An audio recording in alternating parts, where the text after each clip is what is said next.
I played by the rules of politics as I found them. The presidency has many problems, but boredom is the least of them. I wouldn't want to be a Russian leader. You'd never know when you were being taped. Because our strengths are so great, we can afford to appraise our weaknesses with candor.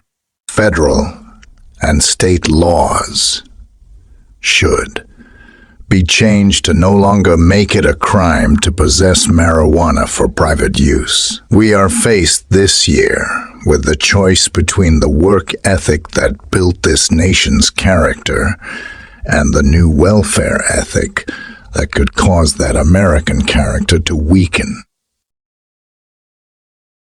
Only if we act greatly in meeting our responsibilities abroad will we remain a great nation. And only if we remain a great nation will we act greatly in meeting our challenges at home. The Chinese used 2 brushstrokes to write the word crisis. One brushstroke stands for danger, the other for opportunity. In a crisis, be aware of the danger, but recognize the opportunity. There are some instances where you may be ahead of us.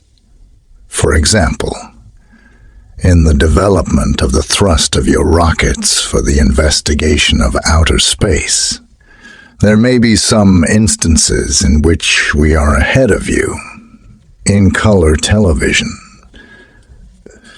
for instance, the average American is just like the child in the family. You give him some responsibility, and he is going to amount to something. He is going to do something. If, on the other hand, you make him completely dependent and pamper him and cater to him too much, you are going to make him soft, spoiled, and eventually a very weak individual. When the president does it, that means it is not illegal. Actions that otherwise would be unconstitutional could become lawful if undertaken for the purpose of preserving the Constitution and the nation.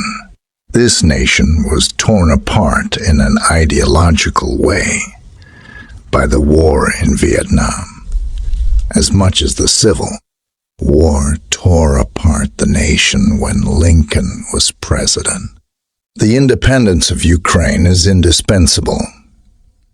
A Russian-Ukrainian confrontation would make Bosnia look like a Sunday school picnic. Moscow should be made to understand that any attempt to destabilize Ukraine, to say nothing of outright aggression, would have devastating consequences for the Russian-American relationship. Ukrainian stability is in the strategic interest of the United States. In these difficult years, America has suffered from a fever of words, from inflated rhetoric that promises more than it can deliver, from angry rhetoric that fans discontents into hatreds, from bombastic rhetoric that postures instead of persuading. We cannot learn from one another until we stop shouting at one another, until we speak quietly enough so that our words can be heard as well as our voices. The defining characteristic of today's intellectual and media elite is that it swims merrily in a sea of fantasy. The world of television is essentially a fantasy world, and television is today's 1980s common denominator of communication, today's unifying American experience. This has unifying American experience frightening implications for the future. Ideas that fit on bumper stickers are no ideas at all. They simply are attitudes, and attitudinizing is no substitute for analysis. Unfortunately, too often television is to news as bumper stickers are to philosophy, and this has a corrosive effect on public understanding of those issues on which national survival may depend. If America loses World War, the Cold War, it will be because of the failure of its leadership class. In particular, it will be because of the attention, the celebrity, and the legitimacy given to the trendies, those glamorized dilettantes who posture in the latest idea, mount their fashionable protests, and are slobbered over by the news media, whose creation they essentially are. The attention given to them and their causes romanticizes the trivial and trivializes the serious.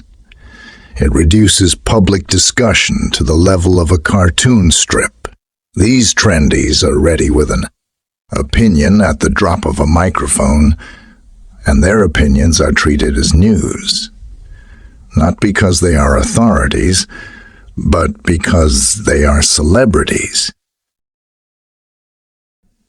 Some of the peoples of Africa have been out of trees for only about 50 years. The man of thought who will not act is ineffective.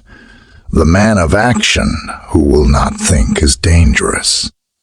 Defeat doesn't finish a man. Quitting does. A man is not finished when he's defeated. He's finished when he quits. Do you want to make a point, or do you want to make a change? Do you want to make a change? Do you want to get something off your chest, or do you want to get something done?